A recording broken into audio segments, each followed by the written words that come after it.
My record volume keeps fucking up. Hey, how's it going? How Just gonna turn that down while I'm mid sentence. Hey, hi, intro.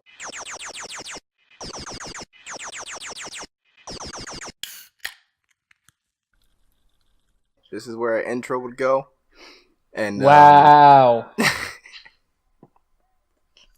We started off with an intro but no outro, and now we just don't got either. I couldn't stop laughing. I was trying. And I punched the mic again. I'm backing the fuck up. Brandon, you're spearheading this entire operation when it comes to introductions and presentation, and you just fucked up. See, it's been a long day. Yeah? And we have video game things we're going to talk about. Because you're the birthday boy. Why has it been a long day? Because, see, this thing keeps turning itself up as I'm recording, and I don't appreciate it. I want to stay on a level plane. We're doing a thing. We don't need technical issues. Shit. But yeah. Yeah. This is just riveting content so far. All right. This is amazing content. Justin. Hi. Yeah, hi. What's up? How's it going, man? You didn't talk yet. Yeah. I said some stuff. He said some stuff. Introduce yourself. Fucking, it's my channel. They know me. Introduce yourself. Yo, what the fuck's up, people? I'm this guy. Yeah, click that notification bell. Yeah. Yep. Notifications, subscribe, comment, like, dislike if you want. Either way. No, you can't say that. You can't say that. You gotta coerce them into liking. Yeah. Like it, and then only if you're a piece of shit dislike it. Is that better? Nope, you're still gonna have some edgelords disliking. Oh yeah, there's a lot of those around. I don't need likes from those pieces of shit. He's gonna start a war. An Infinity War? Infinity War. Yep. Nice. See, we tied it into pop culture. We did a thing. We know what we're doing. It's not like we just wasted like the first 5 minutes of me just rambling endlessly. But you know. It's only been 3 minutes. See, I was right. Yeah. God damn. Like, if this is us sober recording the podcast, I'd like to see what a fucking shit-faced version of the podcast would be. Who's sober? Oh, wait, never mind. I mean, huh? I don't do drugs. What? Huh? I don't do drugs. Drugs are bad unless they're Don't vitamins. do that. Take your vitamins. I do drugs. Well, we should talk about some video games because those are fun to do when you're on drugs. I don't do drugs, but I've heard they're fun to do while you're on drugs. They're also fun to do when you're sober. I am just so ashamed to be part of this right now. So, we had a little bit of a turn when it came to a certain game that we've all been anticipating. What's up? Rufus. What? Rufus. Yeah? How do you feel about Rockstar right now? Oh, Rockstar, the people who made my favorite game of all time, Max Payne 3, and another one of my favorite, GTA 4, and just the Grand Theft Auto series in general, and just the Max Payne series, the Alien Award, which they published, but Red Dead. Bully! All those games, you Bully. Yeah, Bully, where's Bully 2? But at the moment, I kind of don't want Bully 2. I kind of don't want anything from them at the moment. Alright, look. So to just recap it. So this, just a few days ago, or was it yesterday? I don't know. But news came out. They updated, information for their pre-order bonuses. There's several different editions of the game that we're going to be getting on launch, which is kind of new for Rockstar. Despite what some people might say, like that Grand Theft Auto had that, but Grand Theft Auto is different. It was like a special edition and a collector's edition, and they just had physical goodies. And the only things they included were like a fucking paint job for a car. And the blimp, who gives a fuck? I kind of felt like that was mainly just Take-Two kind of forcing them to have a pre-order incentive because every game needs that. But it wasn't aggressive, and if we needed to force people to pre-order and lock content behind pre-orders, GTA would have been the perfect game to do that with because everybody buys that, from hardcore Rockstar fans to just casuals to people who just don't play games to fucking children. Everyone plays GTA. So if you're gonna fuck people over with that kind of garbage, that's the game to do it with. But they didn't, because Rockstar in general have been good, except for recently they've kind of been about GTA Online. The fucking heists, where they released a new heist where you need to spend $4 million to be able to set them up. That was kind of paywalling it a bit, but it's still like, you can still play the game and there's a lot of content online. This is a new low, though. They announced the special edition of the game, which comes with like a lot of fucking, skins, that kind of stuff. That's $80, which is just, huh? Yeah, and you got the Ultimate Edition, which is $100. $100. 100. That's 3 digits there. That's 3 right there, man. What, like, all these, both of these editions, all they come with, it's very unclear because, like, we don't know anything about how the game works, and we don't know what these things do, but it's safe to assume when we're talking about, like, gaming in 2018. It seems to come with, like, a lot of, like, time savers, which is the dumbest concept I have seen in gaming, and this was, like, mainly a thing that you'd see in, like, Ubisoft games, especially Assassin's Creed, where it's like, hey, give us like $3 so you can save some time and, find out, like, unlock all the locations of the treasures on the map.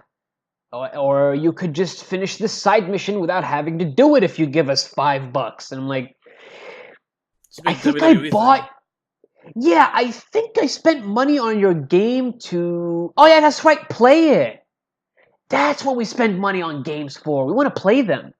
So, I kind of get this when we're talking free-to-play games because you want to monetize them. This is a $60 game. It's a full game. This is a full game. It's a AAA game. Do not put this in. Please do not put this in. And like Rockstar are like considered like the kings of open world. So the fact that they're doing this grinds my fucking shit. Like with the PlayStation 4 version and like the Xbox One version of, and I think the PC version as well, like the remaster of Grand Theft Auto 5 did have like a cash bonus if you pre-ordered, but I kind of understood that because it's a remaster and pretty much everyone bought the game. So it's like, oh, you've already played the game, so here, have a bit of a head start, even though it doesn't really change much. Because the first heist you do, you already have like, I don't know, like fucking quadruple what they give you for the pre-order. This is on a whole different level though. So we're talking they're locking behind they're locking content behind the pre-order such as like fucking, and not just the pre-order. There's a story mission and a gang hideout that they're locking behind the special edition and ultimate edition. So if you want these two single player missions, single player, not online, single player. If you want these two missions. So it's meant to be like DLC? That fucking moment when Red Dead Redemption 2 already has more story DLC than GTA 5, though. Let's just take a moment to fucking, let that sink in. It's like, hey, this game that's been around for years is supposed to have story DLC. You're not getting it. But this game that's about to come out, your pre-order is story DLC. Yeah. Because that story makes DLC. sense. Yeah, and the story mission, and it seems to be a story mission or a side mission. Regardless, it's single-player missions. Fuck off, So that's locked behind the special edition. So if you want those two missions, that's an extra $20. And you also get, money to start with in single-player. But why, though? I kind of want to play the game. So, what this tells me is that they're maybe adopting, the Ubisoft formula of, making things, incredibly grindy in order to force you to spend money on these quote-unquote time savers. This coming from Rockstar is a fucking shock. Because, I've always, they've been, the fucking gold standard for me when it comes to games. For, developers and publishers. Because you've got these, this fucking company puts out ridiculously good games and everyone buys their games. And they can easily, nickel and dime everyone for season passes and DLCs and all this garbage and loot crates, but they don't. For online, for GTA Online, they only had microtransaction shark cards, which I always kind of felt like they were useless. And if you just play the game with friends or if you just play the game with randomers, you'll still get a lot of RP and money. So you kind of don't need to spend money on the microtransactions. I personally thought of them as tips, oh hey, thank you for so much content. And you're, releasing it for free to not segregate the players. So, hey, I'm gonna give you like a bit of a tip, you know, like I'll get some GTA money, and I'll also give you like $15 or $20 for you, you know, giving us so much good content, you know, like hey, I appreciate the effort, and here's some money for you, like you know, for all the support that you're like you know, for supporting this game that's been out for like 5 years. Just a tip. This is pathetic, though. What? I said just a tip. You can add something of you know, substance if you want. Hey, I don't got anything to say. It's fucking Rockstar's cool, but they did a shitty thing. That's. I don't know what else to add there. Yeah, I'm You got the fucking rant going. yeah, like I am rambling, and I apologize for that, but like I am very fucking triggered over this because they've always been like that's a company I've defended to fucking death and beyond, over like the way they've handled Grand Theft Auto. You haven't died yet. So. Keep quiet. That's a fucking company that I've, you know, defended so much over the way they've handled Grand Theft Auto, and to see them kind of like just become really shitty with Red Dead upsets me, especially when like you know there's been like quotes from like the higher ups. I think it's like Dan Houser, who is my fucking hero. When he said, or was it Sam Houser? I think one of the Houser brothers, I believe, said something a few years ago. Like Rockstar basically prides itself on like making games that people don't expect them to do, or like if you're expecting them to do like a first-person shooter game, they're not gonna do it, you know. But like when no one expected them to add that for GTA, they ended up adding it as like a different like you know perspective for the game. So it's very interesting because this is a complete shift from like the company's philosophy, I feel. And I don't know if it's Rockstar themselves doing this or if it's a result of Take-Two Interactive, which, you know, owns them. And they also own 2K, and that's why 2K games are pathetic when it comes to microtransactions, and like, you know, the NBA games are a fucking disaster. I feel like it's more of a 2K thing than Rockstar. Because it just seems so out of character for them. Yeah, it does. It does. But like at the same time, I've always said this in that like I don't know like who owns these IPs. If it's Take-Two, it might be Take-Two because they own Rockstar. But like I feel like one company that they own is like that's like Rockstar. I feel is bigger than Take-Two. You know, because like what? Like are Take-Two gonna fucking strong arm them into doing something? Rockstar could just be like, all right, fuck off then. You know, and they could maybe I don't know. I don't really understand how these things work. But I don't know. I feel like Rockstar can actually push back when compared to like 2K, you know? And 2K, like we're talking sports games, and that's a fucking minefield, you know, with the FIFA games with EA and the fucking UFC and like all these WWE. WWE. I need to say something about the NBA part of all of that. Yeah, that really like the NBA microtransactions. They really have pissed me off for the longest because. I'm not one of those people that is inherently good at NBA games. Like, it takes me a while. I have to be playing with a certain team, or if I'm playing my career, I have to actually boost my stats. But when it comes to playing online, especially with the fucking my court shit, it segregates players because in order to get on the level of the people who are just coming into this game and being a beast, you gotta continuously buy shit to get the fucking points just so you can be on their level. It's like, I can play on their level if I have the decent stats, but if I'm fucking 36 and they're 97, what the fuck do you expect me to do? All I gotta do is use that one midget who can fucking block a goddamn tall-ass dude's shot. Fucking Muggsy Bowles. And in general, it's like, and what's pathetic is that, like, you've got, like, the NBA games. I don't personally play them, but I know people who do. And, like, you know, you play them, and, like, I've heard you complain about them.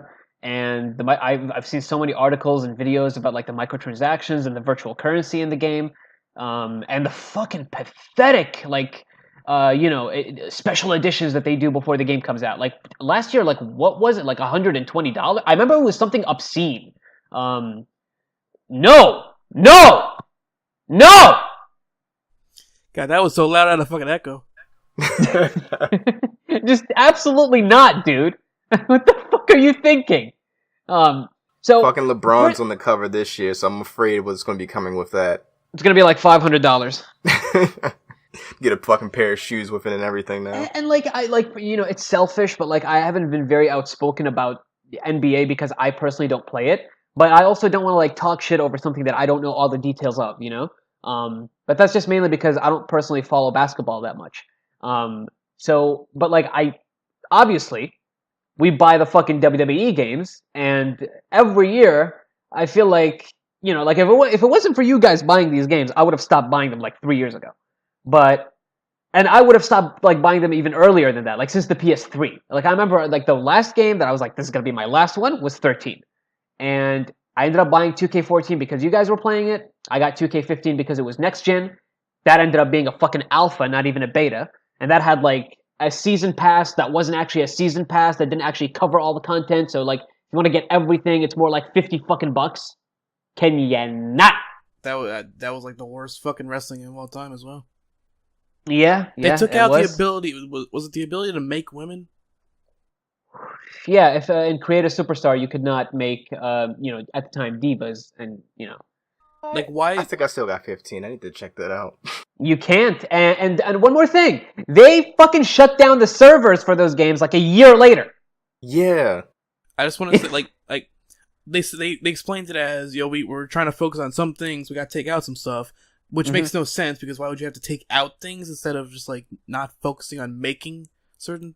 But like, how is whatever you're making so like time consuming that you need to take out the ability to make a female wrestler? How does that work? I think it's because like the WWE games, in all honesty, and like anyone who plays them will know what I'm talking about. They're a disaster. I have not missed a game since the first SmackDown game. Same. I have bought GameCube games, Xbox games, like the fucking Day of Reckoning series, the fucking WrestleMania series, the Raw series on Xbox. I bought literally every single one since the fucking PlayStation 1. SmackDown versus Raw is like the first one of those. Is like when I started getting every year. I didn't get every year before that, but I even got one on the fucking Wii for some reason. Yep, same. 2008. Yeah. Same.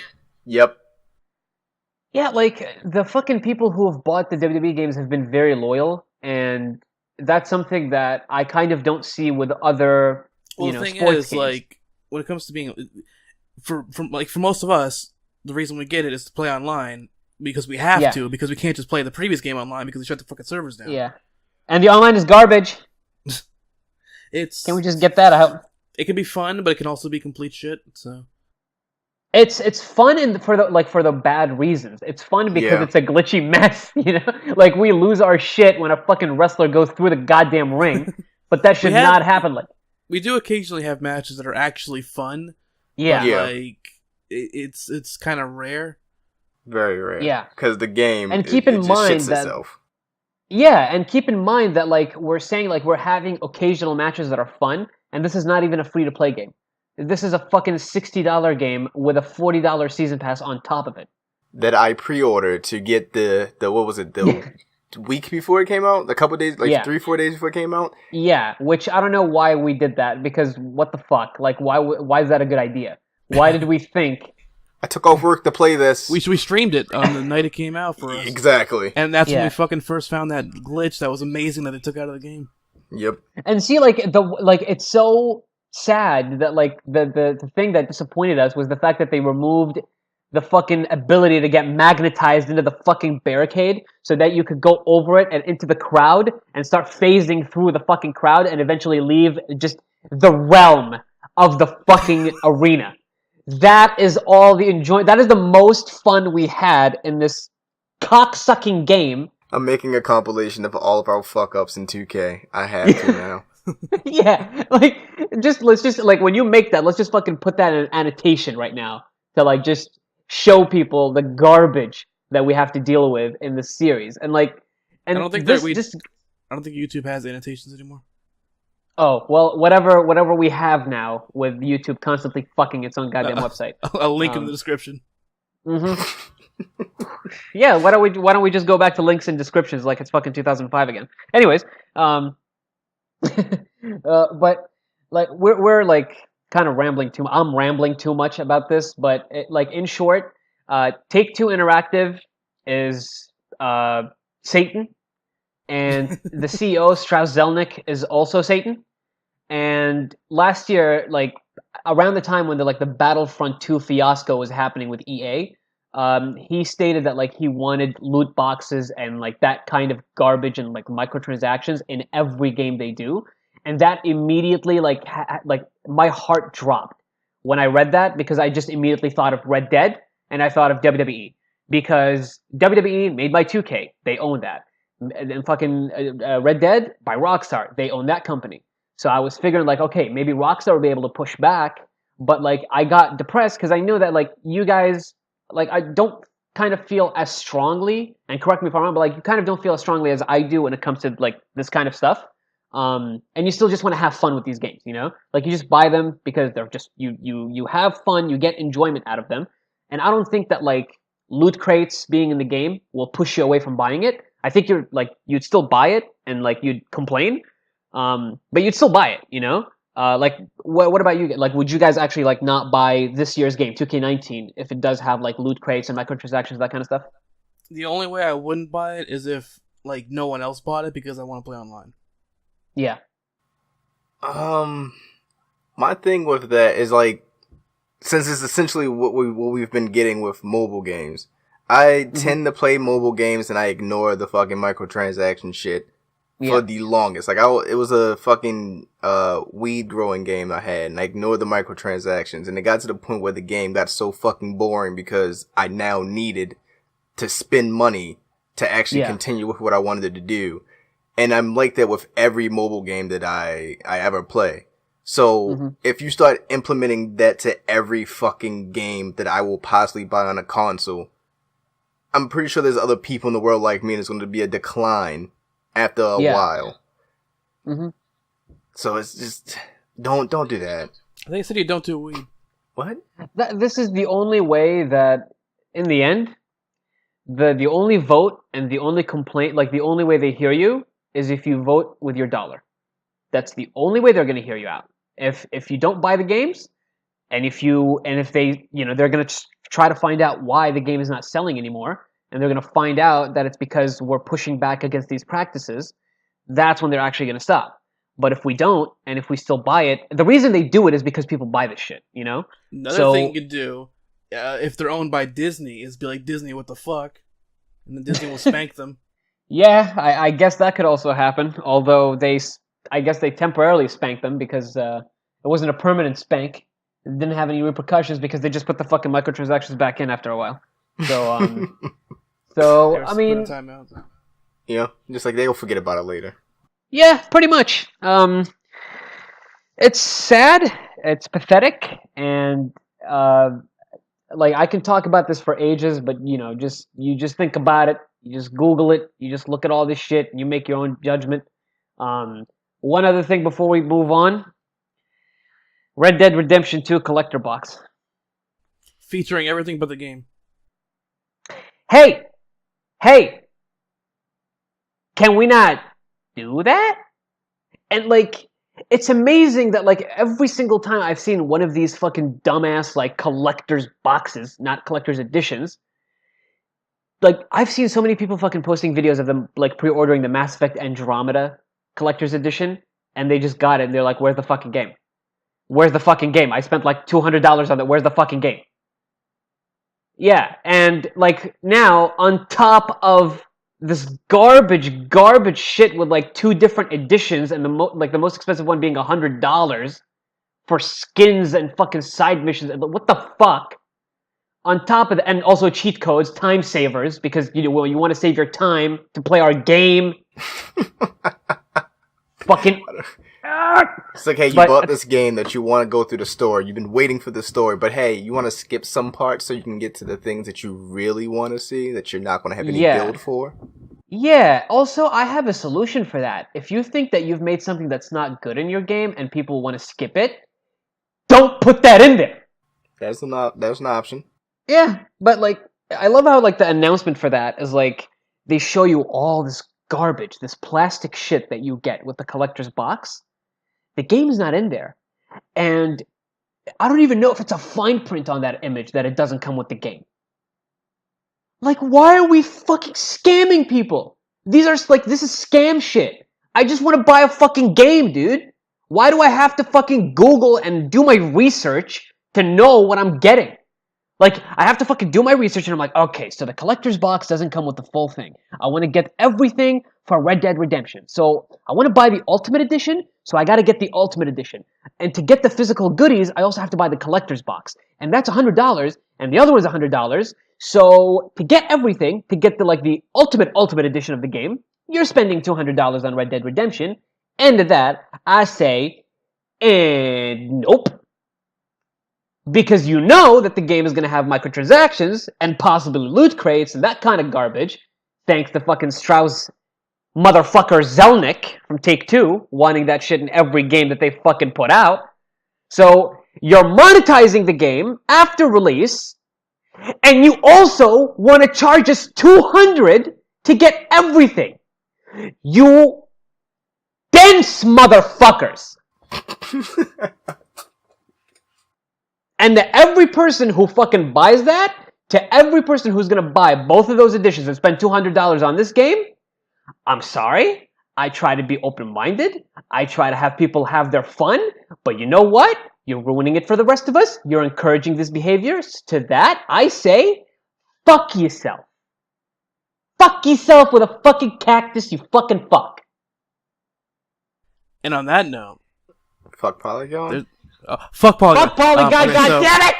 So, I just want to bring up a thing that happened before we started recording. So Brandon and I were talking about Let's Go Pikachu and Let's Go Eevee. And I was curious about whether or not the game has online multiplayer, because it has co-op. And in the commercial, it seems like it's only local, which upset me, because I really want co-op in a Pokemon game, but I don't have fucking people here. All my friends are online. So then, a couple minutes later, Brandon's like, okay, so you need the Nintendo Switch online service to play the game online. And I'm like, okay, that makes sense. I mean, yeah, you would need that for... Wait, what?! Didn't fucking click in my head what he was trying to tell me at first. I thought he was just explaining that you need the fucking online thing. Yeah. There's something that Justin brought up to me about that, like the difference between the Pikachu and the Eevee version, is you can't evolve starters, but I wanted the Eevee because Eevee has a plethora of evolution. Yeah, like they're going like the Pokemon, like the yellow version route, where it's like the starter can't be evolved, but then one of the two potential starters you can get in the game, the whole gimmick of that starter is that it evolves. And the other one you wouldn't want to evolve, because who the fuck wants to get rid of their Pikachu? So I feel like the Hey You Pikachu is going to sell a lot better than Hey You Eevee. Yep. Well, actually, Hey You Eevee might sell well because people won't realize that you can't evolve it. And there'll be some sad people. Because I'm sad. You can evolve, like, any that you get outside of the starter. But your starter. Like if you catch a wild Eevee, I don't know if you can catch them or not, but, like, you could probably breed them. And then... Breed them. I do want to add one thing on the Pokemon topic. I'm not the biggest fan of the series, but I've been seeing, like, a lot of people bitching about the game. Because, like, it's not an actual... Like, it's not a full-fledged, like, JRPG, you know? It's like, it's a bit gimmicky this time around with like the Pokemon Go integration and all that stuff. It's like, I see people complaining about that, but it's like it's not even that. It's not even what these people are complaining that it is. It's and like they're against the fact that like you catch Pokemon like by just doing the whole Pokemon Go thing where you swipe on the screen, I think, or something like that. Well, there's no battles. There's no battles? There's only battles with the trainer. Like when you train your Pokemon, there's your battles there. But in terms of like you catching Pokemon, that's not a battle. That's like more of the Pokemon Go style, where you just encounter the Pokemon and you swipe the Pokeball to like throw it at him. Well, you physically like a Wii controller kind of thing, like you flick it. And they're selling like the Pokeball Joy-Con as well. Yeah. There's another Pokemon game that's releasing for the Switch next year as well. I'm pretty sure exactly. It's going to be... That one's probably going to be the full RPG experience. Yeah. While this one is like, said. Yeah, and I you know what? I actually think that's cool, It's like, instead of like, wasting another year without any Pokemon stuff for this new system, they're giving you this, which is a fun new experience. And next year, that's going to give them more time to work on, the full-fledged JRPG Pokemon game. Because if you really sit back and think about it, it's like making this one, the Let's Go one, It's like this is more so for people that enjoy the Pokemon Go game, but you're having a home experience with it rather than going out with your phone. Hi, I can't go. I don't go places. That's me. That's me right there. Then the next one, the one from 2019, will be for the Pokemon fans who love the RPG aspects of it. I'm getting both. Yeah. Fuck it. Same. But I understand why there's two different ones this time around. Yeah. Also, I just saw recently like Nintendo advertising a free-to-play Pokemon game on a Switch. Yes, I forgot about that one. That's the one. I think it has like Minecraft style Pokemon. They announced that one, and then they announced Let's Go, and it took the attention from that. And then the 2019 one started taking attention from Let's Go. I didn't even see anything about it until like a couple hours ago where I saw it being advertised on Facebook. What is it? I know it's free, like free to start, they said. Yes. I can't remember. I remember hearing about it once in passing. Like, I don't really know too much. I just knew about the Minecraft part of it. Yeah. I never played Minecraft, so I probably won't be too interested in it. But Let's Go Pikachu or Let's Go Eevee, I'm gonna get one of those. I also think that like this game is smart because like a lot of people bought the Switch, and a lot of them might be like newcomers to Nintendo because like gaming in general has become more mainstream in the past few years. So a lot of people probably bought it, and maybe some of them haven't played Pokemon, but everyone played Pokemon Go. So, like, even people who've never played Pokemon before, you know, like, I played the shit out of Pokemon Go, but I'm not the biggest fan of Pokemon. I've played them. You even have a fucking, like, the Articuno team thing you have as your phone cover? Yeah, the Team Mystic thing. Like, that was cool, because, like, you know, I was just, like, I was going out a lot and, like, you know, playing Pokemon Go in public with friends and family. So it's, like, you know, there was like this whole like, you know, fun like little feud. Like, let's not get into the fucking when they made it about politics, you know. Let's just make it about basically people just being like, "Hey, are you on the red team? Fuck you," you know. So I just like I thought the design was nice, so I ended up getting like a cover of the Team Mystic thing for my phone. If I could have gotten farther enough into the game because I don't leave my house, I probably would have went with the fucking whatever the Moltres one's called because fire is my favorite type. Oh yeah, that would be. God, I don't remember. I know there's Instinct, Mystic, and what's the third one? Valor. Yeah. Valor is the red one. Yeah. Yeah. And apparently if you go with Valor, you're a Donald Trump supporter. Well, fuck me, I guess. But let's move right past that. So with Pokemon Go, I think it's the Let's Go games, I think it's a good idea because it's like a fun new experience for like hardcore Pokemon fans, and for newcomers it's to get them acclimated into like a, you know, a full-fledged Pokemon game with exploration and that kind of stuff, but it also has like the, you know, the experience of like you catching the Pokemon, like that's going to feel familiar to you if you've only played the mobile game. And the fact that you get to carry over all your progress from the Pokemon Go game is actually really cool as well. So I think in general this is just a really smart thing to do. And it's not like that's all you're going to be getting. They know that this is not what people want every year, you know? I want to say like about the actual RPG coming next year. I just want to say 3 things I want for that I don't know if we're going to get, but I want them.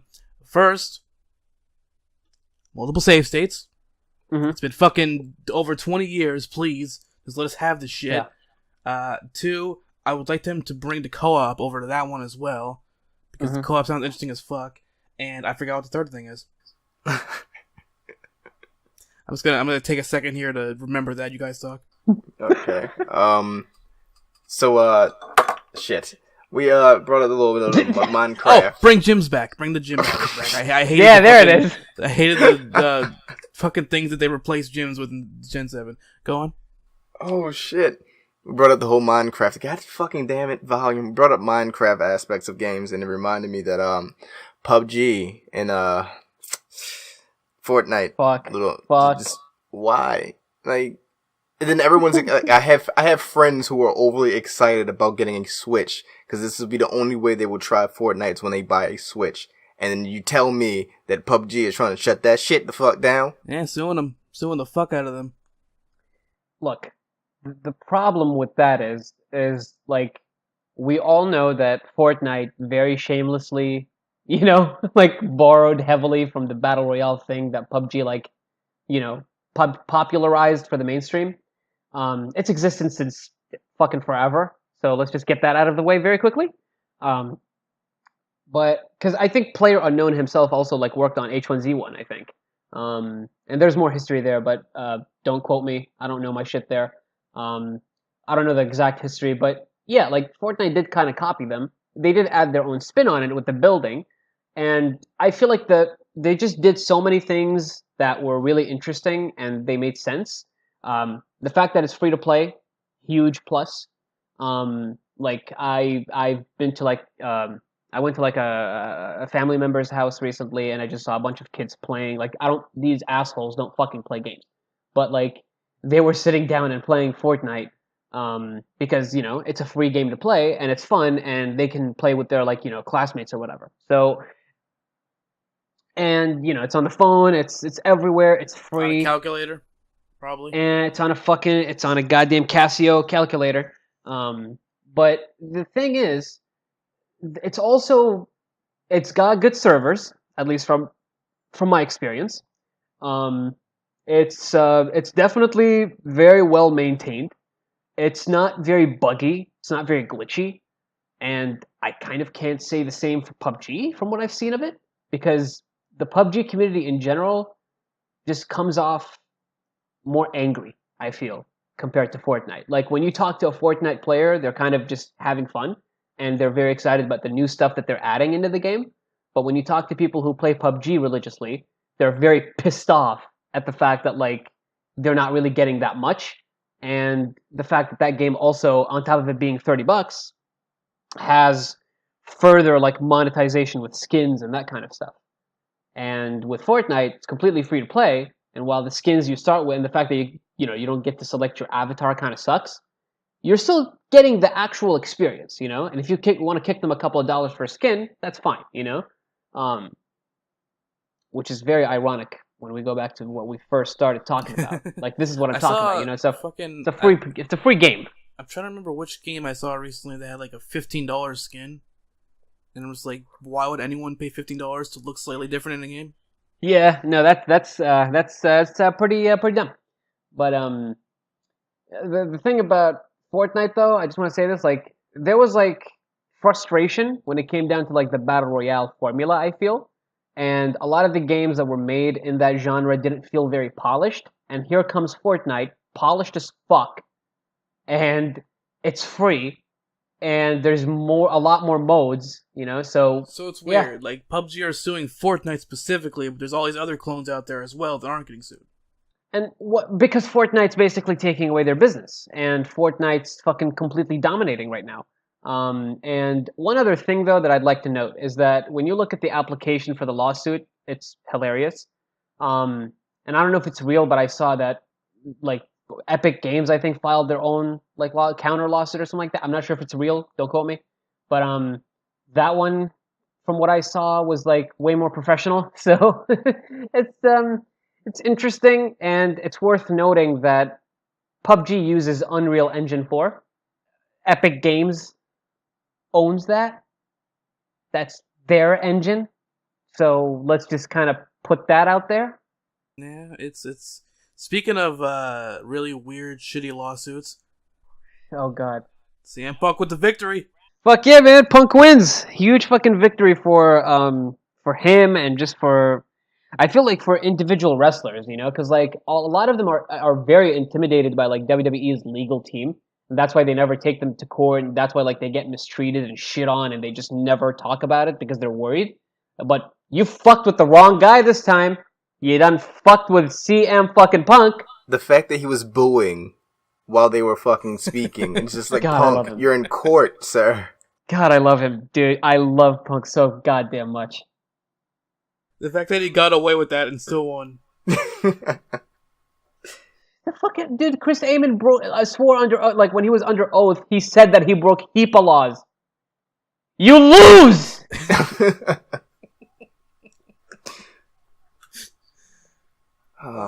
Just out of all of that, like, just because someone did a quick rundown before anything was settled on Twitter, and like reading all of that, like his final part of it was, why didn't they just give him time off to rest? And I'm like, why? Yeah, why the fuck didn't they just send Punk home? We could have still had him possibly.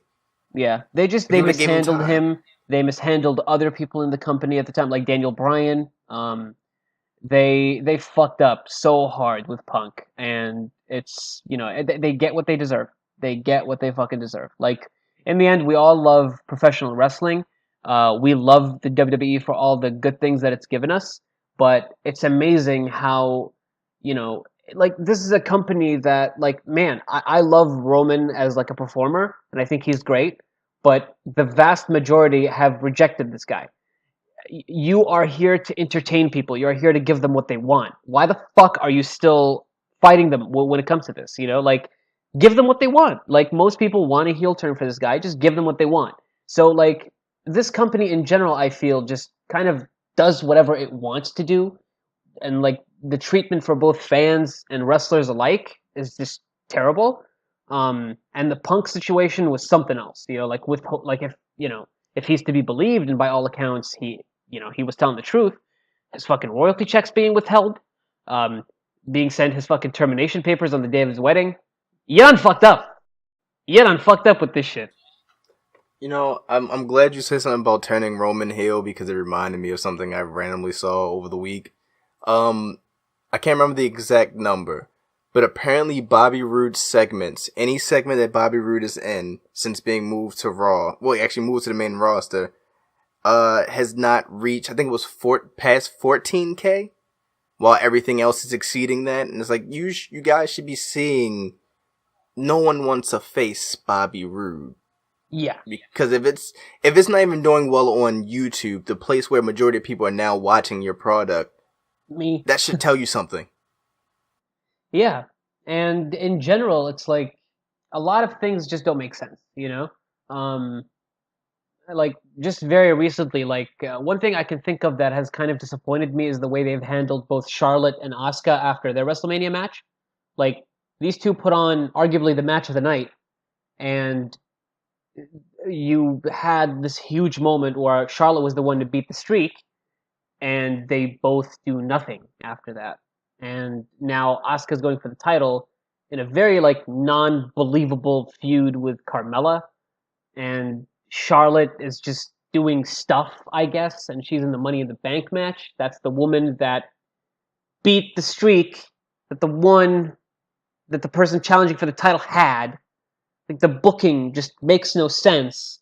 The roles are fucked, and like just watching that Bobby thing. I did see that on Facebook. WWE posted on their page. Why? Why did you have him? Why did you have that with like Braun? Like the match itself was cool. Braun destroying the ladder was cool, and like if I was there in person, I would have popped for that. But I also would have felt really bad seeing Bobby in this role where he's a babyface who cowered in fear at Braun. No one wants this for Bobby. No one at all. Like if he was a heel, we would excuse that. But seeing as though he's supposed to be a face, right? Why? Yeah, like if you think about it, like if they had maintained like everything that Bobby had been doing, and he was like a very despicable heel in NXT, this could have been like a great moment of him like getting, like a little bit of like comeuppance, for all the shit that he's done. But you brought him over as a face because he's over, and you did nothing with him as a face. It was basically like Vince was just like, okay, people love the theme song? That's a face right there. Pretty much. You jump in here before, just in case anyone. Whoa, he should be scared of Braun because Braun's big. We've had other people of Bobby Roode's caliber, face or heel, go up against Braun. They showed signs of fear, but they still went at it with him. Yeah, and if you're gonna keep Bobby as a face, him just cowering like that, it's just like no. I didn't see Raw or SmackDown, but I saw a GIF of the fucking ladder thing, and like Bobby's just fucking shit scared face. Yeah, that's a heel. That's a heel. That's a chicken shit heel. Yep. That's a chicken shit heel. It would have definitely worked for his persona in NXT. It doesn't work for him as a babyface. And to your point, Brandon, like you did mention that, like I remember ages ago when Braun was like super hot, they had him face Seth, and Seth brought the fucking fight to him. Sami Zayn. So, in some slight fairness here, though, like I almost feel like that was Bobby's genuine reaction? Because Braun straight up broke a fucking ladder? More than likely. He just punched the goddamn ladder in half? I mean, the segment was cool. If I was there, I would have been popping for Braun, but I also would have been feeling really bad for Bobby. We don't want that. We want to see Braun, like, by doing this, you also get some people to kind of like, go cold on Braun as well, because we want to see him do the stuff to people we don't like or heels, Like, Braun became extremely over when he was murdering Roman Reigns every fucking week, and we, like, give us more of that. Give us more of, like, him doing this shit to people that we, that just aren't booked in main roles or, mid-carders, like heels, I feel like this would have been a good thing to do with someone like Miz, where his reaction adds to his character and it adds to why we love him, and that's like him being a really good heel and his just really good performances. It's just, you need to know like the strengths and weaknesses and what gets which kind of reaction, from the fans, and they're very fucking tone deaf when it comes to this. Alright, so we got like 14 or 15 minutes left? Yes. Let's, Brandon, you're the only one here to watch Raw and SmackDown, right? Yes. Alright, let's try to get us through what happened there pretty quickly. Give us a little rundown of the shows. Alright, so Raw. We're going to start with Raw. Monday Night Raw. Seth Rollins interrupts Elias, Jinder Mahal, and Roman Reigns joins in. This is the second week in a row that we have gotten Roman cheered. And there was speckles of boos during the match, but otherwise, this motherfucker got cheered for 2 weeks in a row because he's being paired with Seth against Jinder. Scroll. Fucking Baron Corbin is now the constable of Monday Night Raw. I kept hearing about that, but I don't know what the fuck a constable is. So I don't know what actually that means. Baron Corbin is now an authority figure on Monday Night Raw. Oh god. I have said this, I have fucking called for this to happen ages ago, but not for Raw. I said that Baron Corbin needs to be the GM of 205 Live, and he needs to fucking interfere in every single match and murder everyone. That is money. I saw Martin from the Marker Mark on Twitter basically saying, like, people are shitting on the whole constable thing, but that's one of the best booked things on Raw in a while. Yeah. To be fair, it is. Nia Jax faced Natalya, which led to Natalya suffering a slight injury, which, of course, is storyline, which is supposed to be bringing a rift between Nia and Ronda more because they're both Natalya's friend. I personally believe that this is going to lead to Natalya helping Nia win at Money in the Bank, giving a Ronda, you shouldn't have had a title match before me, you just came here type of storyline. It seems like always. So is Nia a heel now or what? I don't know. It's weird. It's not really clear what she is. Like last week, yeah, you could say she was a heel, but this week it was like, is she a heel? Is she a face? What are you doing here? She seemed like a very confused heel from the clip that I saw. So Jason Jordan, before Jason Jordan knew he was a fucking heel. Yeah. We ran through Braun and Bobby. That happened with the ladder breaking.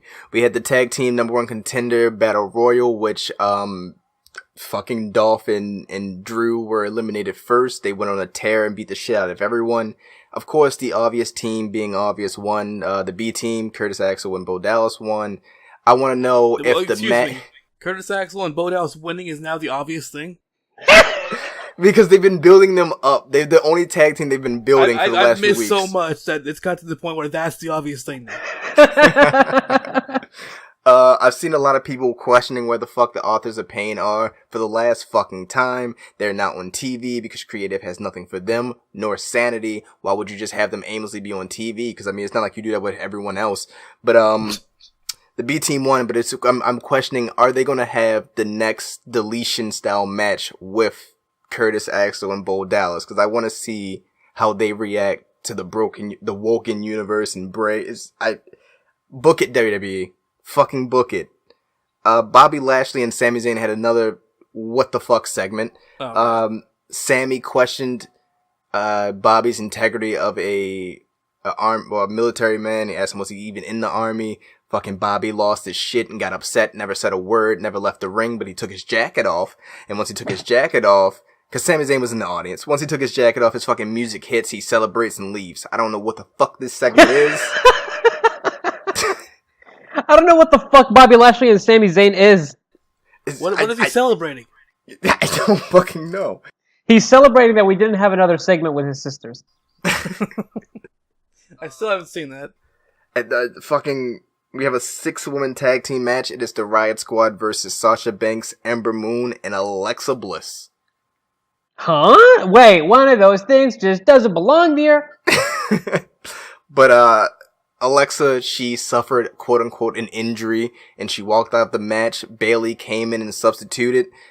Bayley, Banks, and Moon won. Why wasn't it just Bayley from the get-go? The finish was then reversed during a backstage segment when it was deemed Bayley was not a legal competitor in the match. Uh-huh. Why is this? Why is this? What?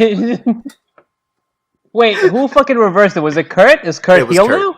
It was Kurt's a fucking heel. And then we get to our main event of the night, which...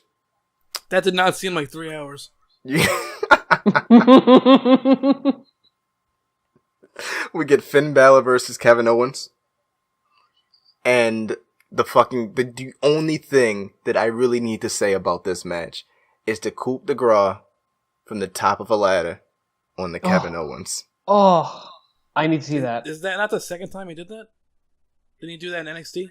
I'm pretty sure he did. It's just the sheer fact that Kevin Owens is definitely taking that shit to begin with. Yeah. If there's anyone who's taking that, it's Kevin. Yeah, I think that happened when they went to Japan. In NXT. That Japanese show. Holy shit, they did have a Japanese show. We had a ladder match between Finn and Kevin. He did the coup de grace. That's either... I don't know if he won the title or retained it there. Excuse me. I'm looking at the results for SmackDown, and for some reason, why are you telling me that this is April 24th? Also, in regards to that Japan show, I'm pretty sure that's the one where Brock Lesnar beat the fuck out of Kofi Kingston. Yeah, because that was a match for some reason. That was a match, yes. Why? Why was it a thing? It was the Beast in the East show, right? Yeah. Oh, yeah. Yeah. Like, the fucking name of the show is named after Brock Lesnar, and he's just there fighting fucking Kofi Kingston for some reason. Yeah. Well, everyone died from the New Day. Yeah. Main event of that was like a fucking 3-on-3 tag match. It was. SmackDown. We start with Carmella unmasking Asuka. Couple of memorable quotes. Let's remove the mask and let's face this horrible truth together. Mella is money and the age of Asuka is over. Just Carmella, like I remember when Alexa was really like at the height of everything, and everyone was saying she's the pinnacle for a female heel when it comes to promos. Fucking Carmella is just, she's taking that shit and she's gone. She's nowhere to be found. Mella with that is shit. money. Like, she has she's the most annoying heel I love it. Yeah. Yeah, Carmella is like the fucking, female division equivalent of The Miz right now. And she is phenomenal. I have been huge on her since fucking NXT. And, even at the time, I felt like, she wasn't quite there, but there's potential. There's potential. I'm pretty sure I became the fan when she started doing the moonwalk.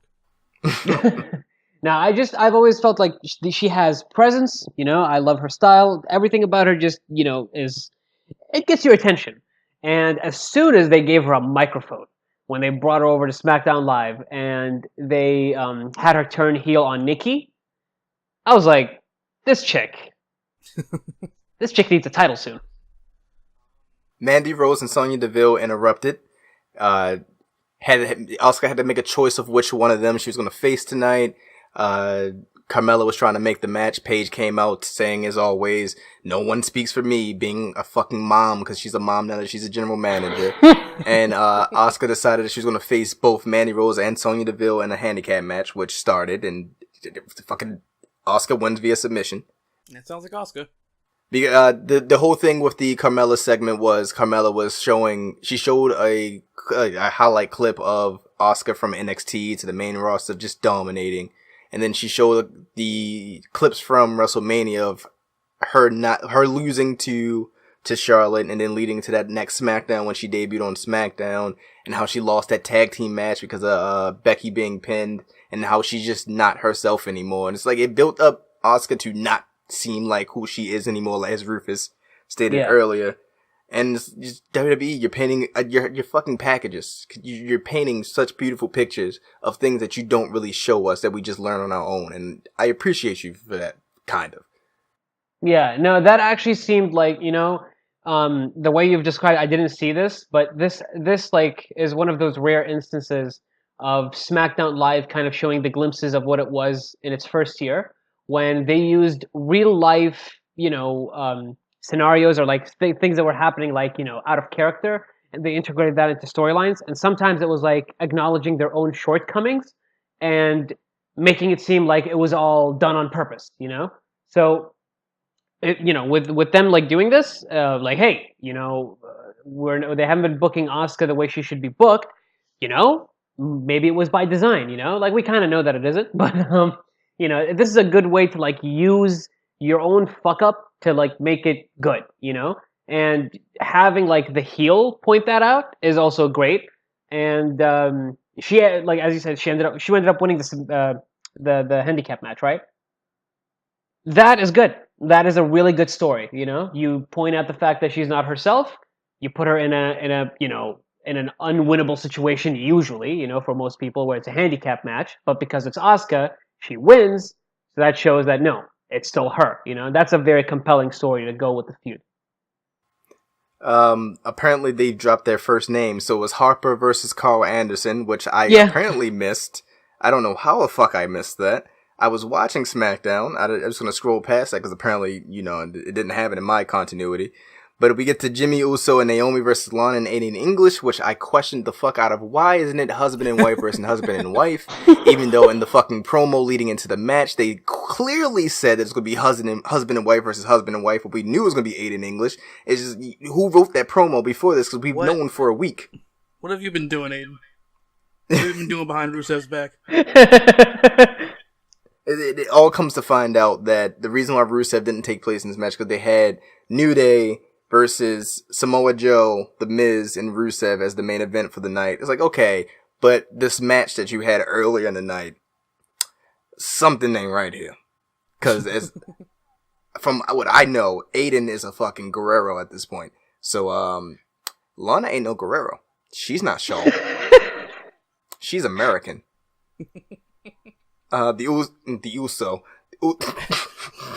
Jimmy and Naomi won. Fucking Aiden English kept trying to imitate Usos, and he fucking got super kicked in the throat. No, he got chopped in the throat. And I was about to say super kicked in the throat? They got cut? I mean, that did finish the match, though.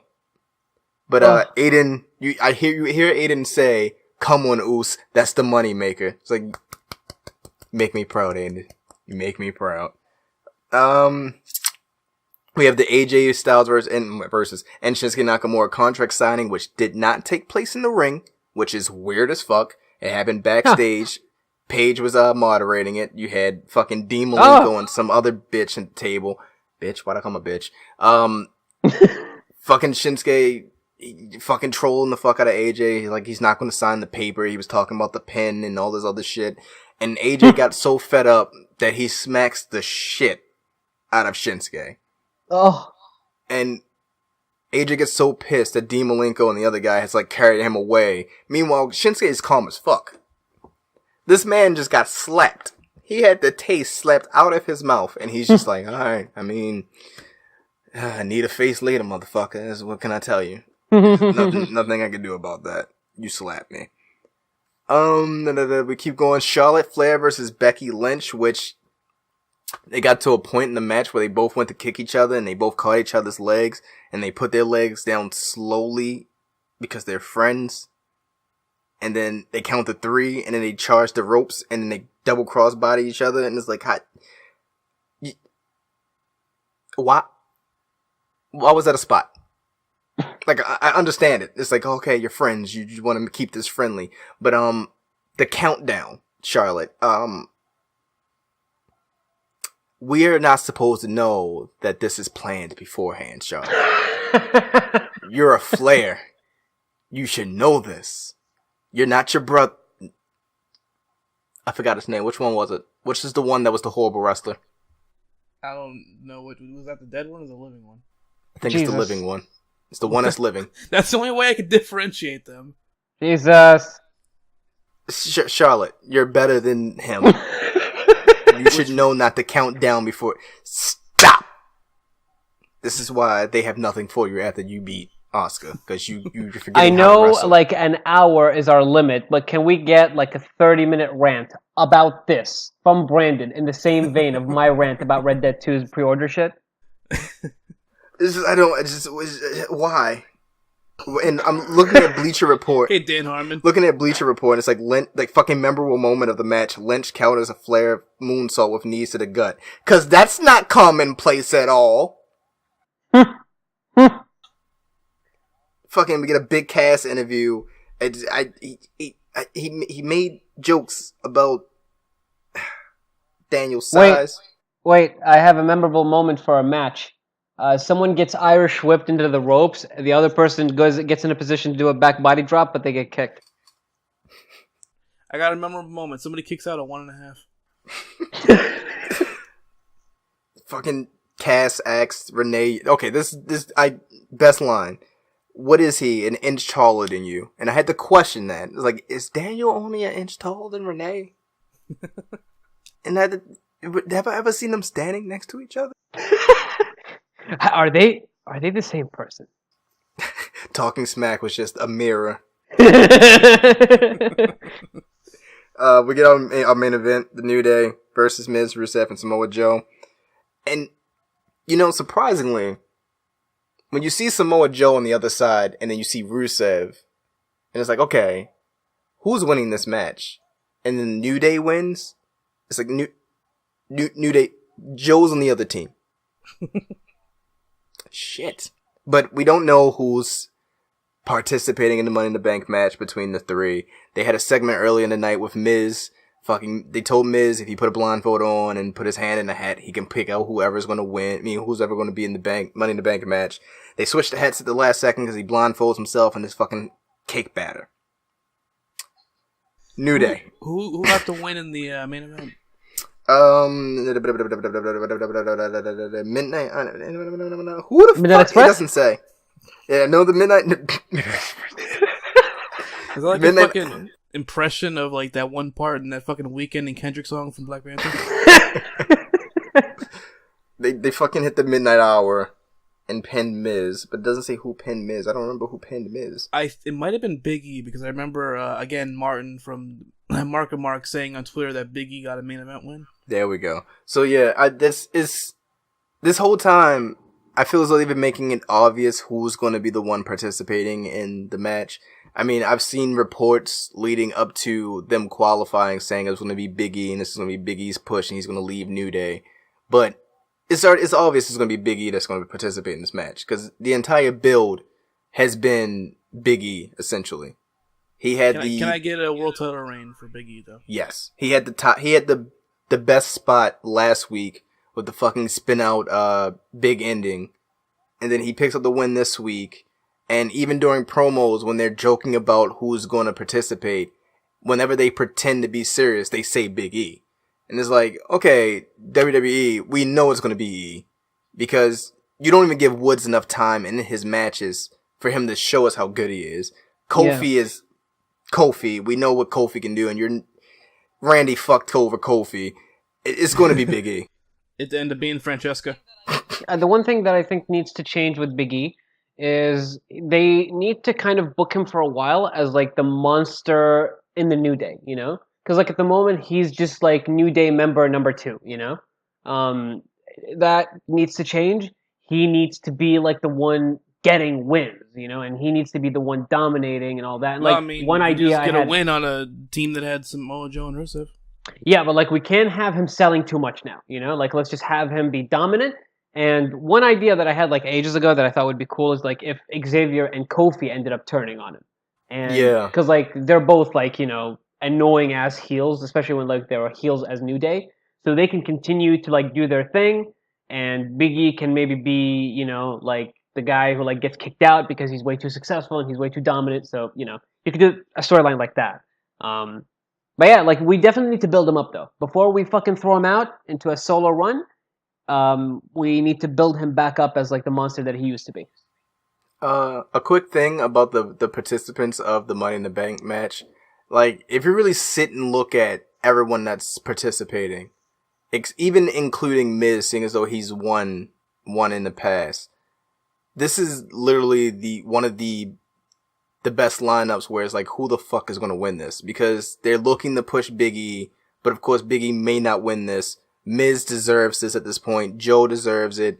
Fucking Rusev. Braun, Finn, Rusev, like everyone that's participating really deserves it. Yeah. And they're trying to push each of them in their own aspects, especially Big E, as I said. And it's like, we haven't had a year like this. I mean, you could say 2016, well, no, because I had Jericho and Del Rio in it, and I wouldn't really say it'd be like, they would be two people that's like, yeah, they definitely might win it. We haven't had a year like this for Money in the Bank in a while. Yeah, this is like the most interesting. The last one that I could think like swerved me was the one where Sheamus won.